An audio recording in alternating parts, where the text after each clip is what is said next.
안녕하세요. 우리들의 살리생자 이야기 진행을 맡은 김경임입니다.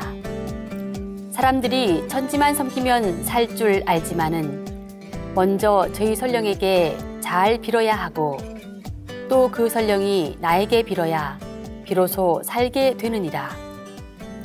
상제님 말씀에서 자손을 상제님 진리로 인도하는 성령님이 다름 아닌 각자의 조상 설령신이라는 것을 알 수 있는데요.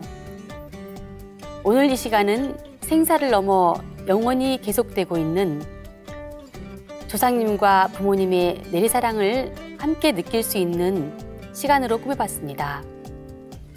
상제님 신앙을 통해서 하나가 된 성도님들을 모시고 신앙과 진리 이야기를 들어보는 우리들의 살리생자 이야기. 시청자 여러분도 성도님들이 느꼈던 진리를 만난 기쁨과 감동을 함께 누려보시기 바랍니다.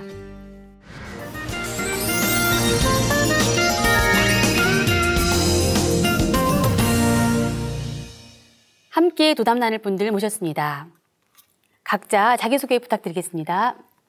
반갑습니다. 저는 계룡도장에서 신앙하는 권혜성입니다. 안녕하십니까. 저는 조치원 도장에서 신앙하는 강윤성입니다. 오늘 또 도움 말씀 주실 분 함께 하셨는데요. 청소년 포교부에서 봉직하고 계시는 송영대 소사님 나오셨습니다. 네, 반갑습니다. 네, 반갑습니다. 네, 오늘 함께 하신 성도님들은 또 어떤 사연으로 감동을 주실지 무척 기대가 되는데요. 상대님께서는 너희들은 손에 살리생자를 쥐고 다니니 득의 지추가 아니냐라고 하셨는데요. 많은 분들에게 진리를 전하셨을 텐데 어떤 분들을 만나셨는지 궁금합니다. 누가 먼저 소개해 주시겠어요? 네, 제가 먼저 소개하겠습니다. 지난해 서울에서 만난 서명희 성도님인데요. 저는 입도 후 저녁 7시에 일이 끝나면 매일 상가에 나가 상제님 진리를 전하였습니다. 지난해에는 서울에서 활동을 하였는데 저희 동생이 예전에 알고 지내던 한 분을 소개해 주었어요. 그래서 그분을 만나보니 7대조 조상 제사까지 모시는 그런 분이었습니다. 그래서 그분을 인도하려고 정성 수행을 하고 그분을 도장으로 인도하였는데 정작 진리를 안 받아들이더라고요. 조상님을 극진히 모시는 분들 중에 조상님의 인도로 상제님 진리를 만나시는 분들이 많은데 그렇지 않으셨나 보네요. 네, 그렇습니다. 제가 그분과 이야기를 나누고 있는데 서명희 성도님한테서 전화가 왔습니다. 저를 만나고 싶다고요. 그래서 그분과 함께 서명희 성도님을 만나게 되었어요. 7시간 동안 만났는데 마지막으로 제가 헤어지면서 태열주 원장주를 수첩에 적어주고 날마다 정성 들여 읽으라고 읽는 법까지 알려주고 헤어졌습니다. 아, 그러니까 정작 진리를 전한 분이 아니라 그분의 지인한테서 연락이 오게 된 것이군요. 이 지난 시간에도 우리가 보면 형과 누나에게 진리를 전했지만 그분들은 정작 관심이 없었고 뜻밖에도 여동생이 진리를 만나서 상제님 신앙을 같이 하게 된 그런 사연을 들어봤는데요. 야, 이렇게 보면 역시 정성은 사라지는 것이 아니구나 하는 것을 아주 실감할 수 있는 그런 사연이었네요. 그럼 처음 만나서 이렇게 7시간 동안이나 상제님 진리를 전했다고 했는데요. 그럼 평소에 이 서명희 성도님은 진리에 대한 관심이 많았나요? 네, 서명희 성도님은 진리를 찾아서 여러 곳을 다녔던 분이었습니다. 천주교 모태 신앙을 했고 그리고 고려대학교에서 역사학을 전공하면서 박사 학위를 받은 분이고 그리고 그 대학교에 다닐 때 불교에 심취해 있었다고 합니다. 그리고 무속에도 깊은 관심을 가지고 있었다고 합니다. 그리고 사업을 하면서 상생장학재단을 만드는 것이 꿈이었다고 합니다. 말씀을 들어보니 서명희 성도님은 진리를 찾았던 분이라는 생각이 드는데요. 그럼 만나셔서 상제님 진리에 대해서 주로 어떤 부분을 얘기하셨나요? 처음에는 저를 만나려고 할 때 사업에서 실패하고 새로운 사업을 시작을 하는데 함께 일하는 분들과 앞으로 사업에 대한 방향을 이야기하였다고 합니다.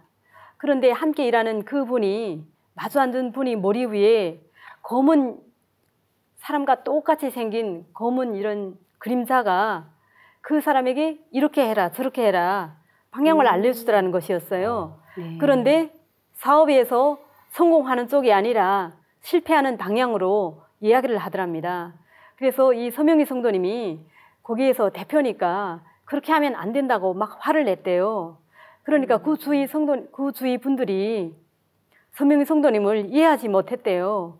서명희 성도님이 너무 화가 났지요. 그래서 이것을 좀 이렇게 어떻게 해결을 해야 되는데 그 검은 그림자의 실체는 알 수가 없고 또 눈에 보이지도 않고 그런 찰나에 평소 알고 지내던 지인으로부터 저에 대한 이야기를 듣고 저를 만나면 꼭 해결을 볼 수 있을 것 같은 그런 느낌이 들어서 저에게 전화를 했다고 합니다.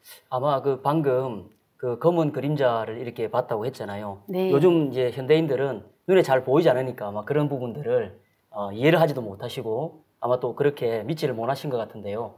아마도 긍정적인 말을 한 것보다 자꾸 부정적으로 이렇게 안 되는 방향으로 지시를 했다고 그랬잖아요. 그렇게 우리 인간사에 있어서 어떠한 일을 회방을 놓거나 그걸 이렇게 못하게 자꾸 막는 네. 그러한 어떤 그림자, 그러한 기운, 그런 신명을 척신이라고 이렇게 부르는데요. 상제님께서도 상말에 무척 잘 산다고 일어나니 척이 없어야 잘 산다는 말이니라 이런 말씀을 해주셨거든요. 그러니까 상제님께서도 지금 이 시대를 정말 잘 사는 것은 이러한 척이 없어야 잘 사는 것이다 라고 이렇게 밝혀주셨는데요. 아마도 서명희 성도님도 그때 그러한 척신에 있던 기운을 보고서 풀 길이 없기 때문에 그것을 해결해 줄 수 있는 분은 이 권혜성 성도님이구나 라고 이렇게 느끼고 아마 그에 대한 해답을 구하고자 했던 것 같습니다. 네, 그렇게 서명희 성도님을 만나 7시간 동안 소담을 나누었는데 서명희 성도님이 조상님과 신간에 대한 이야기에 매우 감명을 받았다고 합니다. 그리고 헤어져서 제가 대전으로 내려왔어요. 근데 이틀 후에 서명희 성도님한테서 전화가 왔는데 태울주와 운장주를 읽었더니 검은 그림자가 쓰러지는 것을 보았다고 합니다. 아, 네. 네, 그래서 저와 함께 상서로운 기운을 받으며 명절을 보내고 싶다고 대전에 내려오겠다는 것이었습니다. 그래서 제가 내려오라고 했더니 12월 31일 저녁 7시에 내려왔습니다. 그래서 그때부터 새벽 1시까지 그 시간을 상제님 진리에 대한 이야기로 또 도담을 나누면서 보내고 다음날 아침 태울궁에 찾아와서 상제님 태모님 전에 사배를 올리고 그리고 태울궁을 둘러보고 입도를 결심하고 서울로 올라갔습니다. 그 후 강북도장에 가서 교육을 받고 입도를 하게 되었습니다. 아마 우리 권혜성 성도님 말씀을 듣고 인생에 대해서 크게 하나 이렇게 정리를 하고 큰 깨달음을 얻었던 그러한 시간이 된 것 같습니다. 그럼 이렇게 서명희 성도님한테 7시간이나 되는 7시간 동안이나 진리를 또 전했고 또 직접 태열궁에 와서 같이 또 상제님께 사배 신고도 드리면서 같이 이렇게 수행도 하고 그랬는데요. 서명희 성도님한테 또 진리를 이렇게 전하면서 또 내가 크게 느꼈던 부분이 있으시다면? 한 사람을 위해 정성을 들이면 그 사람이 아니더라도 반드시 다른 사람이라도 꼭 만난다는 것을 실감하였습니다. 그리고 정성을 들이면 그것이 헛되이 되지 않고 반드시 열매를 맺는다는 것을 다시 한번 확신하게 되었습니다. 권혜성 성도님의 이 사례를 들으면서 상제님 진리전으로 한 사람을 인도하는 것은 그 사람의 인생을 정리를 하고 또 후천에 새 삶을 살게 해주는 곳으로 인도하는 과정이라고 생각이 듭니다. 네. 권혜성 성도님의 살리생자 이야기 들어봤는데요. 강윤성 성도님도 진리를 많이 전해보셨을 것 같은데 좀 소개해 주시겠어요? 네, 저는 가장 최근에 입도한 이동우 성도님에 대한 사례를 소개시켜드리고 싶습니다. 이동우 성도님은 143년에 동지 때 입도를 했는데요. 제가 이동우 성도님을 처음 만난 건 138년이었습니다. 그러니까 5년간 이제 진리를 전하면서 입도가 한 사례인데요. 처음에 저희는 시사 문제를 토론하는 동아리에서 처음 만났습니다. 그런데 사실 같은 과도 아니었고 그 이후에 동아리 생활을 같이 하지도 않았음에도 불구하고 어떤 인연이 되었는지 형과 동생처럼 5년간 여러 이야기를 나누다가 이번에 143년 동지 때 입도를 하게 되었습니다. 아, 그러면 이동우 성도님도 평소에 진리에 좀 관심이 많으셨나요? 아닙니다. 처음 제가 진리를 전했을 때는 굉장히 거부감도 좀 심했고요. 싫어하는 티도 많이 냈습니다. 저희 증산도 동아리방 조금 옆에 이동우 성도님이 원래 했었던 그 영어 동아리가 있었습니다. 아, 네. 근데 처음 증산도 동아리 방에 올 때는 그 영어 동아리 친구들에게 들킬까봐 신발을 이렇게 숨겨서 들어오기도 하고요. 다른 이야기를 나누면 참 웃고 즐겁게 이야기를 하다가 증산도 얘기만 하면 이렇게 표정이 굳고 힘들어했던 그런 기억이 있습니다. 그런데 진리에 대해서 이제 꾸준히 얘기를 좀 하다 보니까 또 대학 생활을 하다가 군대를 가게 됐거든요.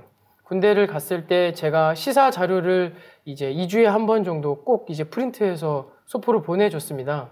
그 다음에 사회에서 이제 유행하고 있는 그런 자료들 같은 경우에 이제 제본까지 떠서 제가 직접 이렇게 전달도 해주고 그렇게 쭉 이야기를 나눴습니다. 군에서 전역을 하고 나니까 또 잠시 있다가 그 교환학생을 갔습니다. 미국으로 교환학생을 갔는데 그 당시에도 그 싸이의 그 강남스타일 같은 한류 열풍 네. 한참 미국에서 이제 열풍이 일 때, 네. 그때 미국에 있었거든요. 그런 걸 통해서 이제 SNS를 통해서도 많은 이야기를 나눴습니다. 상제님 말씀에 우리 일은 세상 모든 불의를 밝히는 일이니 영웅이란 칭호를 듣는 자는 다 잡히리라 라는 말씀이 있습니다. 5년간 이동우 성도님과 이야기를 나누면서 정치, 경제, 사회 그 어떤 분야의 이야기도 상제님 진리와 통할 수 있다는 믿음이 있었습니다. 그래서 이동우 성도님과 굉장히 호스피스 운동을 뿐 아니라 정치 얘기, 경제 얘기, 또 이런 많은 시사 얘기를 나눴는데요. 그 어떤 이야기보다도 이동우 성도님은 생장염장이라는 우주의 큰 이치 속에서 자연 섭리를 바탕으로 세상이 돌아간다는 그 이야기가 가장 와닿았다고 합니다. 그래서 그런 이야기를 통해서 서울 개벽 대강연회에 인도할 수 있게 되었습니다. 그래서 서울 개벽 대강연회를 참여를 하고 그 이후에 천지성공이라는 책을 혼자서 이제 독파를 하고 그리고 신앙을 결심하게 되었습니다. 네. 강 성도님과 나눈 대화가 이동우 성도님의 인생에 영향을 미쳤다고 볼 수 있을 것 같은데요. 작년에 서울 개벽 대강연회에 참석을 하시고 또 개벽 실제 상황과 천지성공을 읽고 마음을 여셨다고 했는데 특히 어떤 부분에서 마음을 여셨는지 궁금하거든요. 네. 제가 이 천지성공이라는 책을 이제 네. 이동우 성도님에게 전달했는데요. 가장 마음에 와닿았다고 제가 전해드린 구절을 한번 읽어보도록 하겠습니다. 네네. 인간은 천지의 열매로서 천지의 이상을 성취하는 주역입니다. 그래서 하늘 땅보다 더 존귀하고 큰 존재라는 뜻을 담아서 테일이라고 한 것입니다. 라는 구절이 있습니다. 이동우 성도님 전공이 경제학과입니다. 그래서 경제학적으로는 사실 사람은 물질을 생산하고 경제적 가치만을 생산하는 존재인데요. 이 구절을 읽으면서 인간이 우주보다 더 대단한 존재구나 라는 구절을 느꼈다고 하고요. 신앙을 결심하게 된 계기에 대한 구절인데요. 상제님의 도를 받고 나면 천지 일꾼이 됩니다. 그전까지는 한 집안이나 기업, 한 나라의 일꾼이었지만 상제님의 도생이 되면 이 하늘과 땅, 온 우주에서 쓰임을 받는 일꾼이 됩니다. 곧 선천 인간 역사를 끝마무리 짓는 일꾼으로서 가을 개벽을 극복하고 지구촌 형제들을 의통성업으로 살려내어 후천 5만 년 지산 성경을 건설하는 주인공이 되는 것입니다. 라고 되어 있습니다. 이걸 통해서 정말 상제님 천하사를 하면서 세상 사람을 살리는 일이 가장 큰 천지성공이라는 것을 크게 느꼈다고 합니다. 이동우 성도님이 아마 천지성공을 읽으면서 자기 인생에 가장 큰 어떤 의미 있는 일을 크게 이렇게 찾았지 않았나 그 생각이 듭니다. 네. 그리고 우리 강윤성 성도님이 이렇게 꾸준히 이렇게 진리를 이렇게 전했잖아요. 지난 시간에도 우리가 이 수십 년에 걸쳐서 네. 상제님 진리로 인도한 그런 사례도 있었는데요. 이렇게 포기하지 않고 꾸준히 진리를 전하면 처음에는 선입견으로 잘 받아들이지 않더라도 나중에는 마음의 문을 열고 상제님 신앙을 받아들이게 되는 그러한 한 예를 본 것 같습니다. 네, 그런 것 같습니다. 네, 두 분의 살릴생자 이야기 잘 들어봤고요. 네, 지금부터는 두 분의 태일주 수행 체험 이야기를 좀 들었으면 좋겠는데요. 권혜성 성도님부터 먼저 얘기해 주시겠어요? 저는 북한에서 살다 남한으로 내려왔는데요. 입도하고 천도식을 올리려고 어머니와 아들과 함께 도상에서 21일 청송 수행을 하였습니다. 그런데 북한에는 족보책이 없기 때문에 제가 조상님이 위패를 쓰려고 하는데 함자를 알 수가 없었습니다. 천도식을 올리려면 조상님들이 함자를 위패에 써야 하는데 족보책도 없고 어렸을 때 아버님으로부터 조상님들이 성함을 들은 것 같은데 도무지 생각이 나지 않았습니다. 아, 네. 북한에서 내려오셨다는 얘기는 들었는데요. 우리나라는 가문을 중시해서 정말 족보를 소중하게 생각을 하는데 북한에는 족보가 없다는 얘기는 지금 처음 들어보거든요. 네, 북한에는 족보책이 없기 때문에 사람들이 자기들이 본관을 모르고 살고 있습니다. 그럼 지금도 그 조상님의 성함 함자나 또 본관을 모르고 계시는 거예요? 저는 개인적으로 어렸을 때 아버님께서 안동권시 38대라고 이야기하셔서 저는 알고 있었습니다. 그런데 조상님들이 성함은 몰랐는데 태열주 수행을 하였습니다. 근데 어느 날 이렇게 컴퓨터가 나타나더니 안동권시라고 이렇게 족보책이 나타나고 그리고 조상님들이 성함이 아래에서부터 위로 이렇게 하나씩 이렇게 올라가는 것이었습니다. 제가 한자를 모를까봐 한글로 이름이 나타났고 그리고 그 마지막에 저희 그 백부님과 고모님이 후손이 없이 이렇게 돌아가신 분이 있어요. 그분들은 이렇게 얼굴을 이렇게 내밀면서 웃으면서 내 이름을 넣어달라 이런 뜻으로 나타나시더라고요. 네. 그래서 그분들도 함께 위패에 이렇게 천도식 올릴 때 모셔드렸습니다. 하지만 제가 시댁은 본관을 몰랐어요. 그래서 저희 아들이 본관이 어디냐고 물어보는데 알려줄 수가 없었습니다. 어느 날 아들이 수행 중에 귀골이 장대하고 하얀 옷을 입으신 그리고 수염이 긴 이런 할아버지가 앞에 와서 함께 태울주 수행을 하시더니 갑자기 이렇게 뒤를 돌아다 보시면서 나는 순응한시 28대고 너는 순응한시 32대다 이렇게 말씀을 해주시더라는 것이었습니다. 네, 정말 태열주 수행을 하면서 조상님이 나타나셨다는 얘기는 많이 들어봤는데요.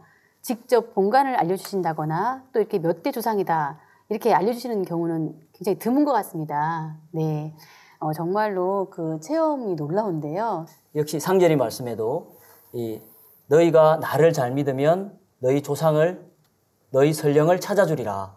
태열주를 많이 읽어라. 태열주는 뿌리 찾는 주문이요 조상 설령 해원 주문이니라 라는 말씀이 있거든요. 그래서 아마 이렇게 태열주를 많이 읽으면 우리도 사실은 상제님 신앙을 찾아서 이 태열주로 열매를 맺지만 사실 그 이면에 조상님들도 함께 우리 자손들과 더불어서 열매를 맺기 위해서 함께 노력해주고 계신다는 것을 이렇게 놀랍도록 체험을 할 수가 있겠네요. 정말 다양한 체험 사례가 많으신 것 같습니다. 네. 네네. 더 들어보고 싶긴 한데, 자, 강윤성 성도님 이야기도 좀 듣고 싶거든요. 뭔가 할 얘기가 많으실 것 같아요. 네. 네. 드릴 말씀이 조금 있습니다. 네네. 제 지금 얼굴을 보면 좀 어때 보이시나요? 아주 네, 어려 보이고 동안으로 네. 보이는데요. 귀여우신데요? 감사합니다. 네. 사실은 제가 대학교 입학할 때만 해도 주로 저를 노안으로 봤습니다. 네. 그래서 이제 1학년 때만 해도 이제 예비역이라는 얘기를 많이 들었습니다. 지금 전혀 그렇게 예상이 안 되는데요. 네. 그 당시 이제 그랬던 이유는 이제 아토피성 피부염이 심했기 때문인데요. 저는 이제 증산도 진리를 만나기 전에 아토피성 피부염을 굉장히 심하게 앓았었습니다. 저는 아주 좀 어렸을 적부터 아토피를 앓아왔습니다. 지금은 워낙 아토피를 앓고 있는 어린이들도 많고 그래서 아토피라고 하면 많은 사람들이 알고 있지만 제가 어렸을 때 아토피성 피부염이라고 얘기하면 모르는 분들이 굉장히 많았습니다. 그래서 초등학교 때는 이제 목욕탕 같은 곳에 가면 전염병인 줄 알고 들어오면 안 된다라고 이제 거절을 당한 적도 있고요. 초등학교 때부터 이제 꾸준히 대학교 입학할 때까지 계속 이제 아토피성 피부를 앓아왔습니다. 가장 이제 심했던 때는 이제 고등학교 때인데요.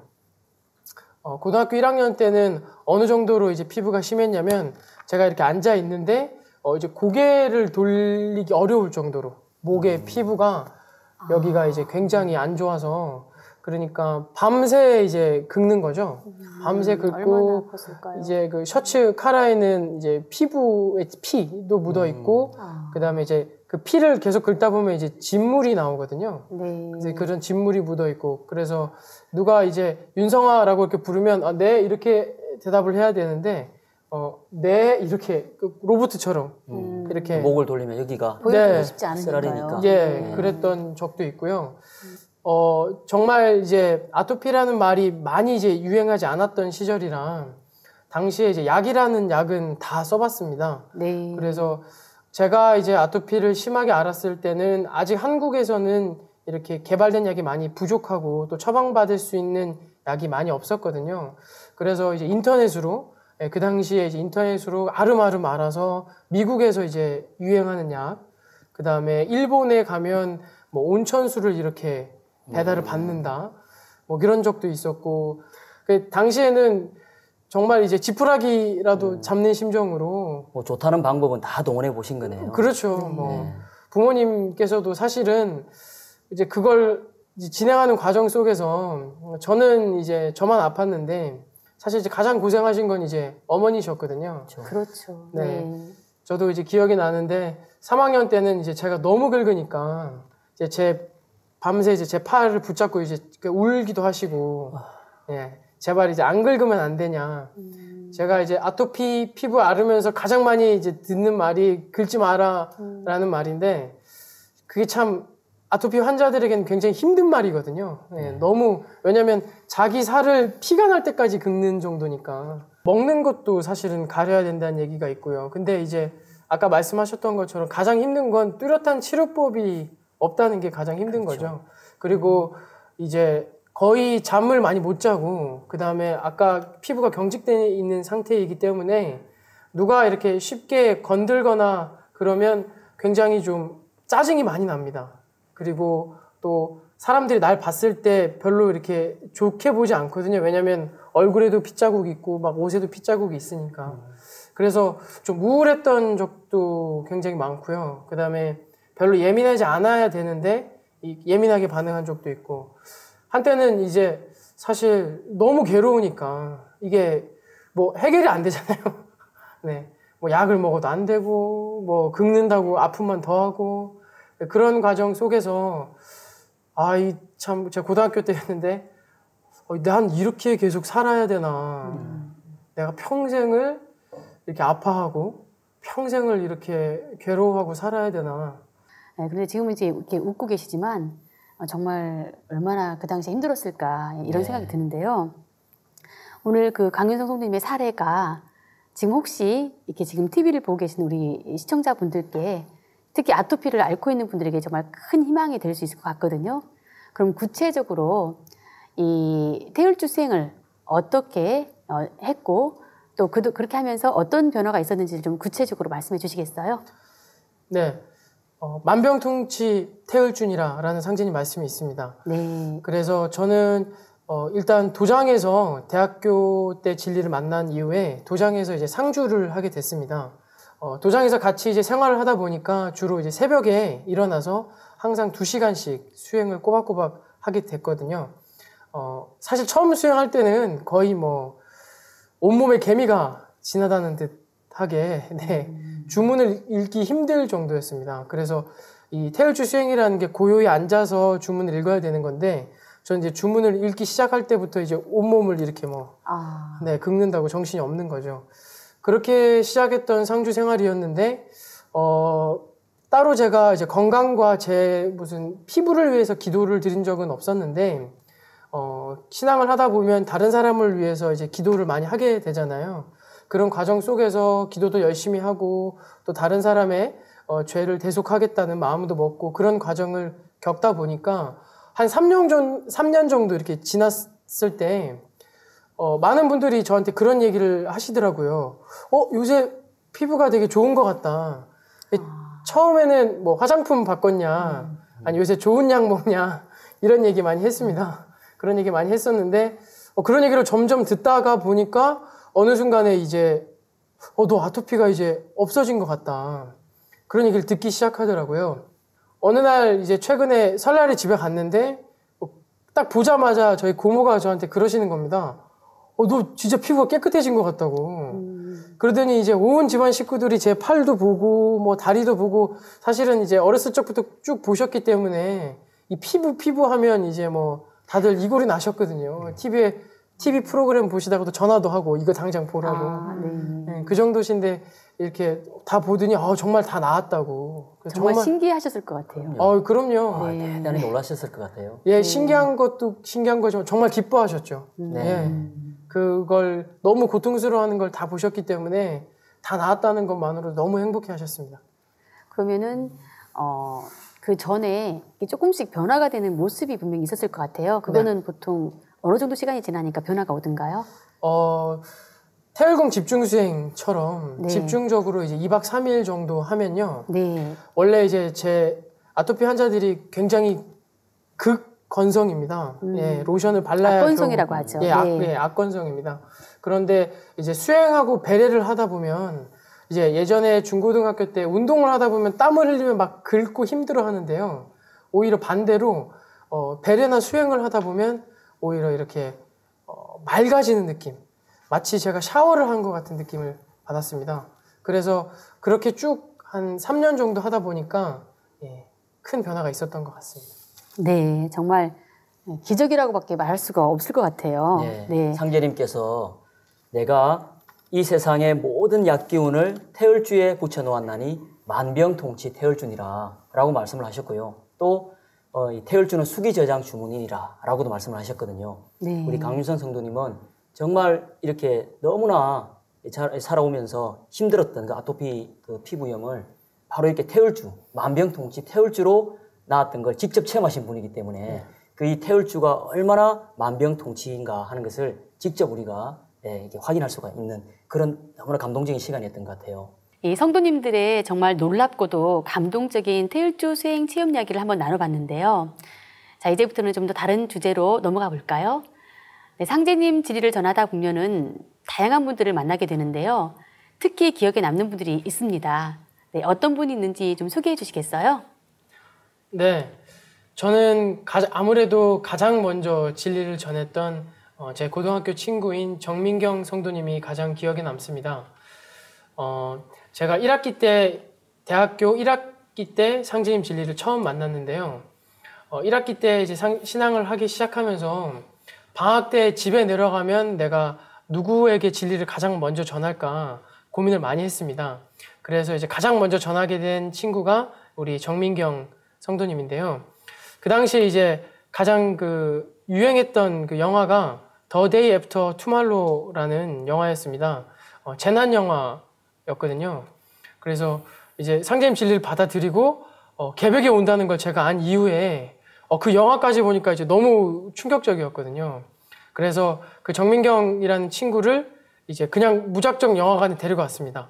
그래서 이제 영화를 보여주겠다라고 데리고 가서 이제 같이 영화를 봤습니다. 같이 영화를 보고 카페에 가서 이제 제가 처음 했던 얘기가 당시에는 정말 설명할 수 있는 얘기가 너무 없었어요. 제가 진리를 받아들인 지 너무 얼마 안 됐고 그래서 이제 영화를 보고 나서 처음 한 얘기가 앞으로 영화처럼 된다. 앞으로 개벽이 온다. 그러니까 너 내 얘기를 들어야 된다. 이렇게 좀 지금 생각하면 참 어렸었고 막무가내로 얘기했던 그런 기억이 있습니다. 그래서 참 고맙기도 하고 미안하기도 하고. 예, 그러한 그 첫 어떤 순정이 초발심이라고 이야기를 하는데요.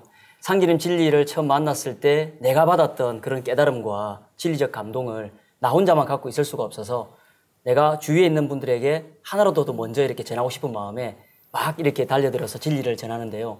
근데 처음에는 순수한 그런 마음과 열정이 앞서다 보니까 이렇게 실수를 또 많이 하게 되고, 그래서 많은 시행착오를 겪게 되는데, 그래도 그 정민경 성도님은 우리 강윤선 성도님의 그런 초발심으로 그렇게 내가 막 실수도 있고 시행착오를 겪었지만 그 열정이 아마 이렇게 감화가 되어서 상제님 신앙으로 열매가 맺어진 것 같아요. 저는 어머니가 가장 많이 생각납니다.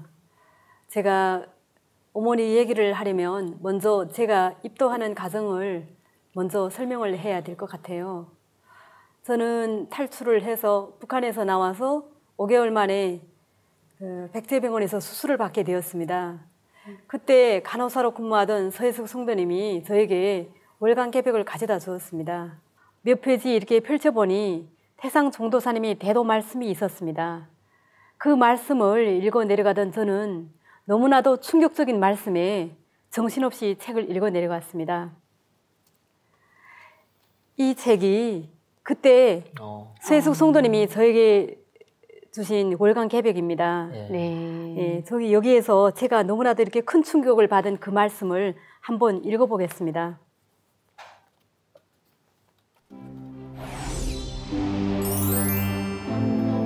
지금은 우주 1년 12만 9,600년 중에서 우주의 여름과 가을이 바뀌는 하추 교역기이다. 이때 진멸지경에 이른 인류를 구원하시기 위해 우주의 주재자이신 상제님께서 인간으로 오시어 천지 공사로서 선천상국의 역사를 회원시키고 앞으로 열릴 후천 5만 년 새 세상을 여실 설계도를 짜놓으셨다. 상제님이 진리는 조상이 음덕으로 만나게 되며 조상이 나이 제1위 하나님이다. 정말로 거짓없이 이 말씀을 들으면서 진리 대의가 한순간에 확 깨어졌습니다. 상제님께서는 자손에게 설령은 곧 하느님이라고 이렇게 말씀을 해주셨습니다. 우리 가족에게 상제님 진리를 만나게 하려고 저희 조상님들께서 우리 대한민국으로 저희 온 가족을 인도해 주셨구나 이렇게 생각을 하니 정말로 너무나도 조상님들께 감사하였습니다. 월간 개벽지면 태상 종도사님의 말씀과 종도사님의 말씀, 그리고 성도님들의 신앙 이야기와 진리 내용 등이 담겨 있는데요. 그 중에서도 상제님 진리는 조상의 음덕으로 만난다.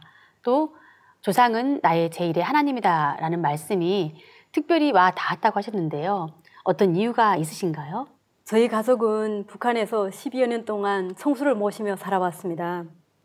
그때 북한은 1990년대 중반이었는데 한 동네에서 하루에도 굶어서 수십 명씩 죽어나갈 때였습니다. 전기불도 없었고 수돗물도 나오지 않고 먹을 것도 없고 굶어 죽는 사람도 많았습니다. 어떤 때 이렇게 역전에 나가보면 집을 잃은 꽃제비들이 하루에 10여 명씩 죽어서 시체를 이렇게 끌어내가는 적도 많았습니다. 90년대 북한에서 있었던 그 고난의 행군을 말씀하시는 것 같은데요. 그때 굉장히 또 많은 분들이 이 추위와 굶주림으로 죽은 분들이 굉장히 많았다고 들었거든요. 그 역사적인 또 현장에 또 직접 계셨던 거군요. 그런데 북한에서는 이 종교 활동이 금지가 돼 있는 걸로 아는데요. 어떻게 해서 가족들이 이렇게 또 청수를 모시고 기도를 하게 됐던 건가요? 저희 어머님은 양부모를 잃고 할머니 품에서 자랐습니다. 그런데 저희 할머님이 그 할머님을 비롯한 외가집 분들이 독립운동을 하시면서 보천교 신앙을 하셨습니다.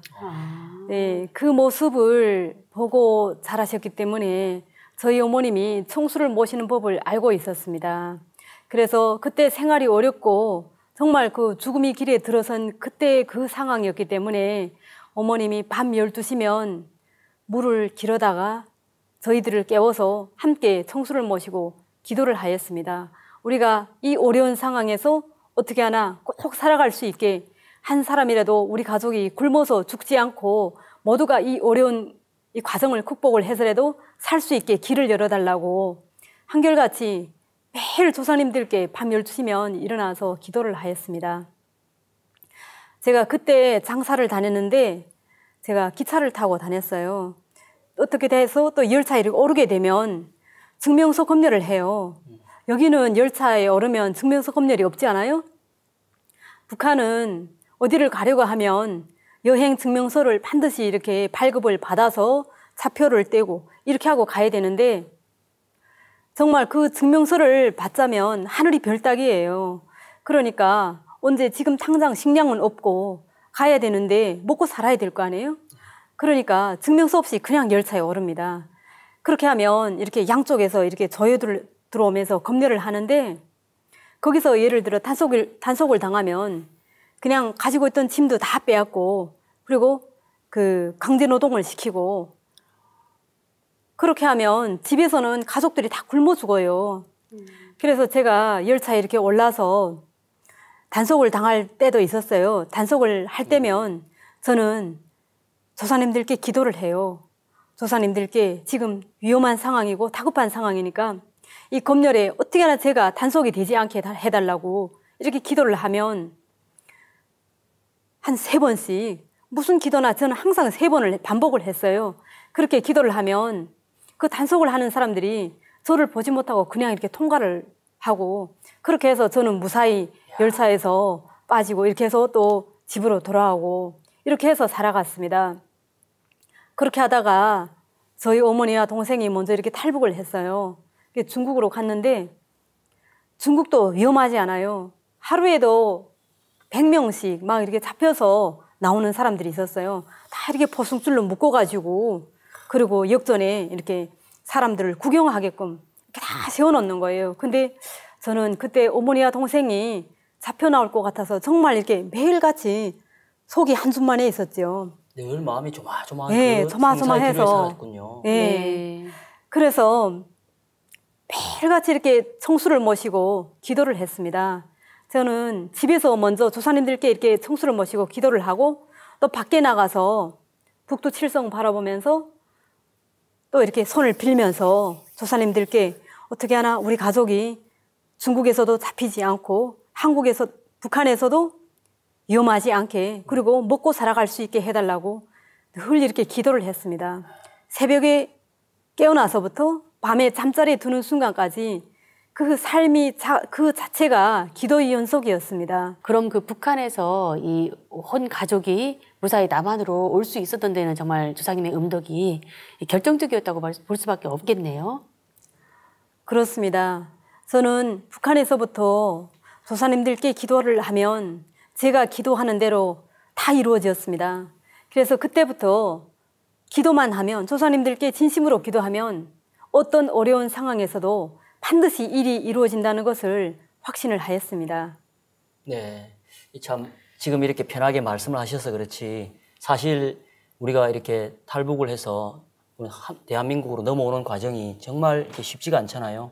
근데 그 매 순간 매 순간이 조상님과 함께 했다는 걸 알 수가 있는데요. 또 특히 조금 더 구체적으로 어떤 과정이 있었는지 조금 더 말씀해 주시겠어요? 한국으로 오는 과정에 이렇게 북한에서 중국으로 이렇게 탈북을 먼저 두만강을 넘어야 돼요. 근데 그때도 두만강이 물이 깊고 그리고 대낮에는 건너갈 수도 없고 밤이 되면 깊은 밤에 이렇게 건너가야 되는데 먼저 어떤 집에서 제가 미리 이렇게 그 집에서 그릇을 하나 준비해가지고 기도를 드렸어요. 청수를 모셨어요. 두만강을 오늘 밤에 무사히 넘게 해달라고 이렇게 기도를 하고 건너는데 뒤에서 막 소리를 지르더라고요. 제가 건너가고 있는데 돌아 나오라고 제가 한 두만강을 절반 정도 이렇게 넘어갔는데 돌아 나오라고 소리를 지르더라고요. 근데 제가 조상님들께 막 기도를 드리면서 그냥 앞으로 이렇게 두만강을 건너서 나갔어요. 근데 총을 쏘지 않고 그냥 바라만 보면서 소리를 지르다가 가만히 있더라고요. 그래서 제가 무사히 두만강을 넘어갔습니다. 이야.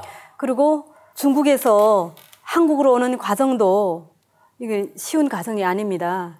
이렇게 구간 이렇게 또 급료를 하기도 하고 또 오는 과정에 때로는 이렇게 걷기도 하고 또 배도 타고 또 물을 건너기도 하고 이게 허리까지 오는 물을 이렇게 건너는 것도 있었고 그런데 저는 그 모든 이렇게 구간 건너갈 때마다 반드시 이렇게 청수를 모시고 기도를 하였습니다. 오는 과정에 잡히는 사람도 많았고 또 그 메콩강이라고 있어요. 거기서는 물에 들어갔는데 악어가 3명이 손을 잡고 들어갔는데 악어가 이렇게 가운데 사람을 다리를 콱 물어서 그 사람이 그냥 물속으로 이렇게 들어가서 그냥 죽었습니다. 그런 사실도 있고요. 그래서 정말 이렇게 그 오는 과정이 정말 한 걸음 한 걸음 정말 그 죽음과 이렇게 싸우는 살아온다는 것 자체가 그냥 기적이었네요. 그렇게 지금도 사실 이렇게 지금 그때 그 상황이 다시 떠올라서 눈물이 하시는데요. 9시간 동안 그 콩구르터기와 진흙탕이 이렇게 빠지는 그곳으로 9시간 동안 저희 어머니가 걸어왔는데 이 발톱이 10개가 다 빠졌대요. 그래서 저희 어머니가 저에게는 우리들이 올 때는 신발을 신으면 다 빠지고 다시 신지 못하니까 양말을 많이 신고 오라고 해서 제가 양말을 5켤레 신었어요. 그렇게 하니까 발은 빠졌는데 발톱은 빠지지 않았어요. 그렇게 해서 우여곡절 끝에 제가 한 6개월 지나서 한국에 입국하였습니다. 그런데 한국에 오니까 로마에 가면 로마의 법을 따라야 된다. 이렇게 하면서 대한민국에는 기독교, 불교, 천주교 등 이런 종교들이 많기 때문에 그 모든 종교를 다 알아야 된다. 이렇게 말씀을 하시더라고요. 그래서 제가 어쨌든 새 삶을 살아야 되잖아요. 저도 모르는 것이 너무 많았고 그래서 기독교에도 가보고 불교에도 가보고 천주교에도 가보고 정말 거기서 나오는 책들은 다 읽어보았습니다. 어쨌든 배워야 되겠다 생각을 했기 때문에 다 들었어요. 그래서 이런 것은 내가 취하면서 살아야 되겠다 이렇게 했지만 그 자체가 진리적으로 이렇게 마음속으로 받아들여지지는 않았습니다. 한국 사회 문화를 이해하는 이런 이제 뭐 종교도 문화도 이렇게 쭉 다 받아들이셨는데 그런데 그동안 조상님에 대한 워낙 절대적인 믿음이 있으셨고 또 이런 기존의 진리에 대해서 다 들어보고 공부를 해봤지만 나의 마음과 영혼을 쏙 시원하게 이렇게 해소시켜주는 진리에 대한 그런 갈급증이 완전히 풀리는 곳이 없었기 때문에 어떻게 보면 방황을 하셨다가 그런데 사실 아까 이제 병원에서 이제 월간 개벽지를 보셨다고 했잖아요. 그 백제병원에서 그 태상 정도사님이 말씀이 담긴 그 월간 개벽을 보면서 이것이 진리구나.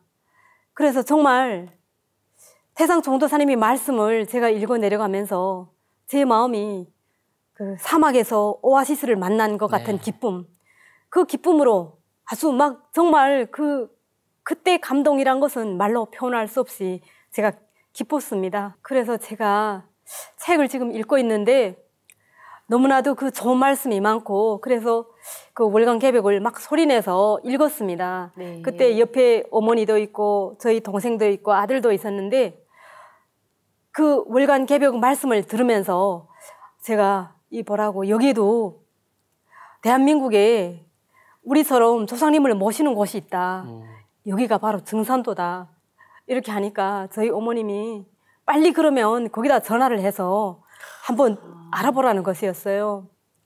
그렇게 하고 제가 그날 퇴원을 했는데 너무 가고 싶어서 택시를 타고 논산에서부터 부여까지 제가 택시를 타고 도상을 찾아갔습니다. 한달음에 그냥 막 달려가신 거군요. 네. 그렇게 돼서 도상에 첫 발을 들였는데 정말 내가 원래부터 알고 지내던 그런 곳에 온 것처럼 마음이 너무나도 편안하였고 그리고 그날 그 주문도 배우고 또 진리도 배우고 이렇게 해서 도상에 가서 열심히 하루 종일 이렇게 공부를 하고 집으로 와서 또 제가 그날 배운 것을 집 식구들에게 막 이야기를 하였어요.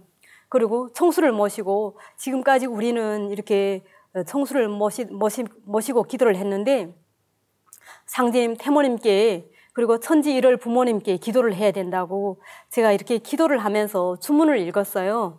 동지, 소환, 대안 이렇게 주문을 읽으니까 저희 어머님이 우리 할머니도 예전에 구주문을 읽었다고 예. 그렇게 하시면서 절 보고 함께 도상에 함께 가자고 이렇게 말씀을 하셨어요. 그래서 제가 어머니를 모시고 도상에 가게 되었습니다. 이 절우주는 상제님을 신앙하는 곳에서 읽는 주문이잖아요. 아까 친정 조상님들이 이 상제님 신앙을 하셨다고 하셨는데 그 얘기를 조금 더 말씀해 주실 수 있어요? 저희 어머님은 어린 시절에 할머님이 늘 이렇게 청수를 모시는 것을 보고 자랐다고 합니다.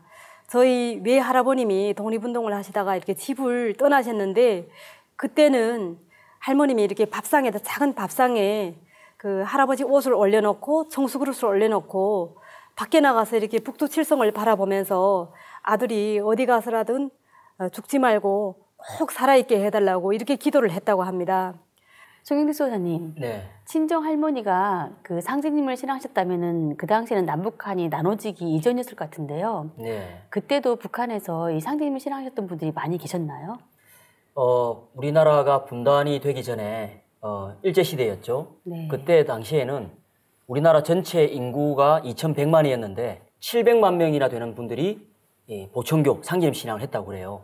그리고 특히 이 북한 지역에도 많은 분들이 계셨고요. 또 만주 지역으로 넘어가신 분들도 많다고 그래요. 우리 중국 교포 성도님 중에서도 조상님이 경상도에 사시다가 또 만주로 넘어가신 또 그런 분들도 있다고 하거든요. 그래서 당시에 이 보청교는 독립 자금을 댄 가장 중심 세력이었고 우리나라의 독립운동사에 있어서 빼놓을 수 없는 그런 단체가 또 이 보청교입니다. 그래서 보청교 신앙하시는 분들도 많았지만 또 그분들이 독립운동도 이렇게 많이 하셨다고 그래요. 그래서 아마 우리 권혜성 성도님의 그 조상님들 중에서도 이렇게 독립운동을 하셨던 분들이 많은 게 그런 보청교 신앙을 했기 때문에 또 그렇게 많이 연결되어 있지 않나 그 생각이 드네요. 네. 권혜성 성도님 그 조상들이 보청교를 신앙하시면서 독립운동을 하셨다고 하셨는데요. 어떻게 독립운동을 하셨는지 또 궁금합니다. 저희 친할아버님은 독립운동을 하셨는데 그 라남 지역이라고 있습니다. 청진의 함경북도 청진의 라남이라고 있습니다. 거기서 예로부터 이렇게 사셨는데 거기서 독립운동을 하셨는데 거기서 그 어떤 조직이 책임자를 하셨대요.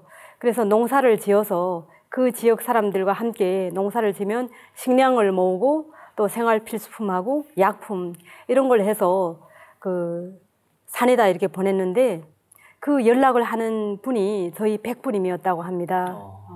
그렇게 해서 그 많은 사람들이 그 독립운동을 하는 사람들이 와서 밤에 이렇게 그 식량을 다 가지고 또 짐을 가지고 물품을 가지고 이렇게 가고 이렇게 했는데 저희 백부님이 1945년 가을철에 그 가족과 함께 이 한국으로 나오셨다고 합니다. 근데 아직 찾지 못했습니다. 그럼 지금 현재 남한에 그 백부님이 살아 계실 수도 있고 또 가족들이 지금 살아 계실 수도 있겠네요. 후손들이 있을 수도 분명히 있으시잖아요. 어딘가에 보고 계시겠네요. 저희 아버님이 형제분이 12분이었는데 그 백부님은 제일 맞이 장남이셨다고 합니다. 그리고 그때 결혼도 해서 자식도 있었고 그런데 저에게는 사촌 오빠가 되잖아요. 사촌이 되는데 그 사촌 오빠가 저희 아버지하고 저희 아버님이 정축생이세요. 그 나이가 같았다고 합니다. 그렇게 해서 1945년 가을에 가족들과 함께 한국으로 오셨는데 저희 백부님이 성함이 권자, 용자, 직자이십니다. 그래서 백부님은 지금 돌아가셨을 수도 있지만 그 사촌 분들은 지금 살아있을 것이라고 생각합니다. 네. 야, 지금 만약에 지금 이 우리 상생 방송을 시청을 어쩌면 이렇게 하실 수도 있지 않겠나 생각이 드는데요. 그렇죠. 혹시 이 자리를 빌어서 그렇게 지금 어떻게 보면 이산가족을 또 만날 수도 있는 그런 소중한 시간이 될 수도 있지 않겠어요? 그래서 우리 그 사촌 오빠 되시는 분들 꼭 살아 계시면 한번 만나 뵈었으면 좋겠고 상제님 진리를 만나서 가을 개벽기에 꼭 후천 세상으로 함께 갔으면 좋겠습니다. 저희도 꼭 소중한 만남이 이루어지기를 기원을 드려보겠습니다. 네. 아까 권용자, 직자. 네. 우리 백부님께서 또 살아계시거나 가족분들이 계시면 꼭 이렇게 상생방송으로 한번 연락을 주시면 고맙겠습니다. 우리 조상님들이 나라와 민족을 다시 이렇게 찾고 역사를 찾고 이런 활동도 했고 또 독립운동을 위해서 모든 몸과 마음을 다 바치셨는데요. 근데 지금 우리 권혜성 성도님 이야기를 들어보면 그 조상님들의 그런 피 끓는 나라 사랑과 애국정신 그리고 이런 국가 유공에 이러한 그 독립운동했던 그 모든 기운과 정성들이 모아져서 이렇게 정말 이 세계를 구원하고 인류를 구원하는 상기님 진리에 몸담게 되지 않았나 그 생각이 듭니다. 북한에서부터 조상님들께 늘 이렇게 청수를 모시고 기도를 할 때면 그때는 뭐 천도식이라는 것이 있는 것이 몰랐습니다. 그런데 항상 기도를 하면 조상님들께서 그 기도에 응답을 해주셔서 제가 무슨 일이나 이렇게 할 수 있었기 때문에 너무 고마워서 조상님들께 기도를 드리면서 제가 오늘은 비록 청수를 모시고 기도를 드리고 있지만 앞으로는 꼭 큰 잔치를 베풀어 조상님들께 인사를 올리겠습니다. 이렇게 제가 늘 기도를 했는데 증산도에 와보니 천도식이 있더라고요. 21일 동안 정성 수행을 하는 동안 어느 하루도 눈물이 흐르지 않는 날이 없었습니다. 이 가을 개백기를 맞아 상제님 덤문으로 인도하시기 위해 저희 가족들을 고난과 시련 속에서 단련시키시고 또 지혜와 용기를 주시고 끝내 상제님 덤문으로 인도해 주신 조상님들이 노고를 생각하니 너무나도 감사하고 또 감사하였습니다. 온 가족이 함께 신앙을 하는 데 있어서 어떤 어머니의 그런 특별한 사연이 있다고 들었거든요. 네, 입도하고 다음 해에 저희 어머니가 수술을 하면서 병원에 입원하게 되었습니다. 어머니가 위독하시다는 말을 듣고 저희 가족이 언니와 동생이 면회를 왔는데 어머니는 입도하지 않은 저희 언니와 동생이 손을 꼭 잡고 내가 한국까지 다 데려다 놨으니 사는 것은 너희들이 몫이다. 이렇게 하시면서 꼭 상제님 진리를 만나야 된다고 도장에 가서 신앙을 하라고 당부를 하였습니다. 그래서 저희 어머니 그 말씀을 듣고 저희 언니도 또 조카를 데리고 또 저희 동생도 가족들과 함께 도장으로 찾아가서 입도를 하게 되었습니다. 네, 정말 위대한 어머니라는 생각이 듭니다. 그런 어머니를 떠나보내시면서 정말 가족들이 많이 슬퍼하셨을 것 같아요. 네, 그렇습니다. 돌아가신 날 아침이 되었는데 어머님이 자꾸만 밖으로 나가시겠다는 것이었습니다. 제가 왜 밖으로 나가겠는가 하고 물어보니 상제님을 뵙겠다는 것이었습니다. 정말 지금까지 눈물을 참고 견뎠는데 갑자기 눈물이 왈칵 쏟아져 나왔습니다. 급히 어머니를 업고 밖으로 나가서 하늘을 우러러 머리를 받들어 드렸습니다. 그렇게 한참 있다가 집으로 들어와서 상제님을 뵈었냐고 물으니 머리를 이렇게 끄덕끄덕 하시는 것이었습니다. 저희들이 빙 둘러 앉아서 울고 있는데 갑자기 엄한 소리로 울지 말라, 슬퍼하지 말라, 그리고 빨리 태울줄을 읽으라고 이렇게 말씀을 하시는 것이었습니다. 저희들이 정신을 번쩍 차리고 가다듬고 태울줄을 읽기 시작하였습니다. 그렇게 1시간 정도 태울줄을 읽으니 다 밖으로 나가라고 하셨습니다. 저만 혼자 남고 다 가족이 밖으로 나갔습니다. 또 그렇게 한참 되었는데 어머님이 전날에 저희들에게 너희들이 이 세상에서 살면서 지은 죄가 있으면 종이에 빠짐없이 기록을 하라고 이렇게 말씀을 하셨는데 그 종이를 가지고 오라고 하시는 것이었습니다.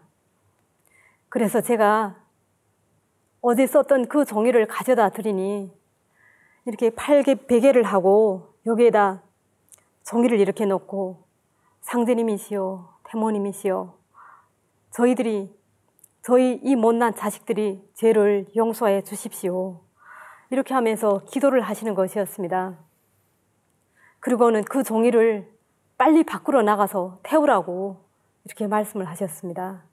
어머니가 가시는 그날까지 자식들의 죄까지도 다 어머니가 짊어지고 가시겠다는 너무나 자식을 사랑하시는 그 절절한 마음이 느껴지네요. 네, 그렇게 하고 임종의 마지막 순간에 저희 아버님이 오셨습니다. 어머니가 직접 뵈셨다고 그래요? 저도 느꼈습니다. 예. 네. 저희 어머님이 저를 보고 아버지가 오셨으니 빨리 문을 열어라 이렇게 네. 말씀하셨어요. 제가 현관문을 열고 아버지 어서 오십시오 이렇게 말씀을 드렸어요. 근데 바람 소리처럼 휙 하고 이렇게 소리가 나더라고요. 네. 그렇게 하고 아버지가 방 안에 이렇게 누워있는 어머니하고 감격적인 상봉을 하셨습니다. 아, 이게 몇 년 만이냐고, 12년 만이라고 이렇게 하시면서 아버지 어머니가 막 상봉을 하시는데 어머니는 말씀을 하시고 아버지는 기운으로 그것이 저에게 막 들리는 것이었습니다. 그렇게 하고 제가 어머니에게 이제 어디로 가냐고 물었습니다. 그러니까 어머니가 어디긴 어디겠니? 상제님 계신 곳으로 가지. 이렇게 대답하셨습니다. 그래서 제가 왜 그렇게 꼭 가야 되냐고 이렇게 다시 물으니까 너희 조상님들 중에서 아직도 태울줄을 읽지 못하는 분들이 많다. 그래서 내가 빨리 가서 너희 아버지와 함께 태울주를 읽어야 가을 개벽기에 너희들을 다 구원할 수가 있다. 그래서 나는 빨리 가야 된다고 이렇게 말씀을 하시는 것이었습니다. 그렇게 말씀을 하시고 마지막 순간에 온 힘을 모아서 저를 가까이 오라고 하더니 천지에 꼭 큰 일꾼이 되라고 간곡한 유언을 남기시었습니다. 아마 하늘나라에서도 이제 어머니께서 아주 지금 이렇게 잘하고 계신 모습을 보고 굉장히 대견스러워하시고 당당하고 너무나 자랑스러워하실 것 같아요. 정말 참 존경하는 그런 어머니라는 생각이 듭니다. 네. 강윤서 성도님 오늘 말씀 들으시면서 어떠셨나요? 평소 조상님과 자손의 관계와 또 기도의 중요성에 대해서 많이 공부하고 있는데요. 오늘 권혜상 성도님 말씀을 들으니까 그게 얼마나 중요한지 더 가슴으로 와닿는 것 같아서 정말 좋은 공부를 저도 옆에서 한 것 같습니다. 네. 수호사님은 어떠셨나요? 예, 오늘 이 두 분의 말씀을 듣고 우리가 이 가을 개벽기에 조상 선령신들이 우리 자손을 통해서 그동안 모든 바랬던 걸 이루기 위해서 함께 노력하고 계시다는 것과 우리가 오늘 이 자리에 있기까지 조상 선령신들의 그런 음덕이 얼마나 중요한가. 그래서 이 원시반본으로 조상을 찾아야 내가 열매를 맺고 또 나로 인해서 조상님들도 함께 성공을 거둘 수 있다는 것을 오늘 정말 가슴으로 느낀 시간이었던 것 같습니다. 지금까지 우리들의 살리생자 이야기 함께 말씀 나눠봤는데요. 마지막으로 신앙의 계획이나 간단히 하실 말씀이 있으면 부탁드리겠습니다. 태상 전도사님께서는 앞으로는 각자의 성경신이 자기 운명을 결정짓는다. 이렇게 말씀을 해주셨습니다. 저는 이 말씀을 인생의 좌우명으로 삼고 살아가고 있습니다. 저는 현재 여성 일심포교단 단장으로 활동을 하고 있습니다. 저는 우리 성도님들과 함께 국내와 해외까지 나가 상지림 진리를 널리 전하고 모든 성도님들이 인생의 목적을 이룰 수 있도록 돕겠습니다. 평소 제가 좌우명으로 삼고 있는 성구를 한번 읽어보도록 하겠습니다. 천존과 지존보다 인존이 크니 이제는 인존 시대니라. 이제 인존 시대를 당하여 사람이 천지 대세를 바로 잡느니라. 상제님께서 인간의 무한한 가능성을 열어주신 말씀이라고 생각합니다. 저는 앞으로 대학가에서 상제님 진리와 한민족의 역사를 전하는 데 최선을 다하도록 하겠습니다. 네, 오늘 소중한 말씀 감사합니다.